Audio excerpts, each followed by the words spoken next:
notre ministre, nous avons l'impression qu'il parle plus des enseignants à charge horaire, c'est-à-dire que c'est comme s'il était un ministre des enseignants du primaire, secondaire et technique à charge horaire et non un ministre de l'enseignement.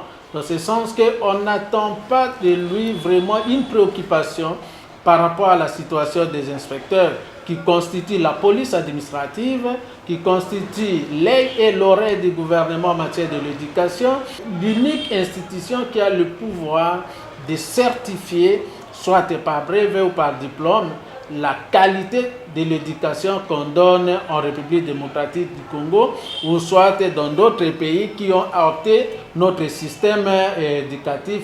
Nous avons 3 attributions, les contrôles, la formation et l'évaluation.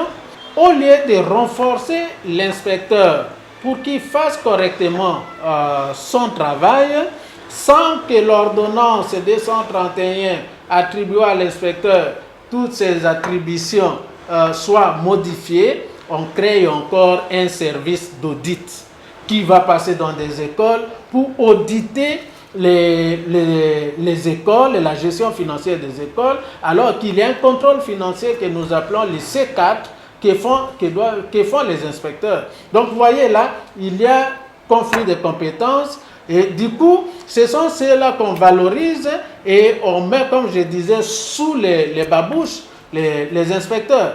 Vous prenez le premier cas des attestations de réussite où on donnait à un certain moment l'inspection donnait moyennant quelque chose. Le ministre sortant dit non, il ne faut plus demander de l'argent. L'inspection a commencé à donner ça gratuitement.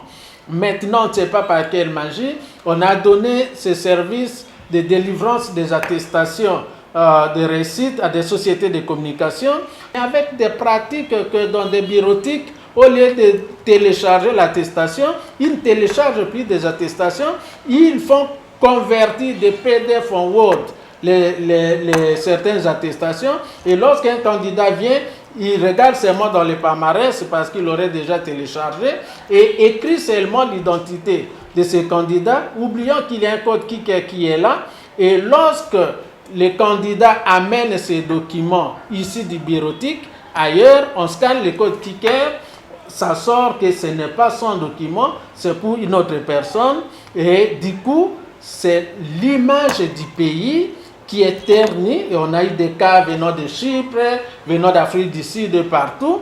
Et d'office, c'est l'inspection générale de l'EPST qu'on voit parce que la signature de ces documents est faite par le chef de corps, l'inspecteur général Jacques Odia. Alors que Jacques Odia n'y est pour rien.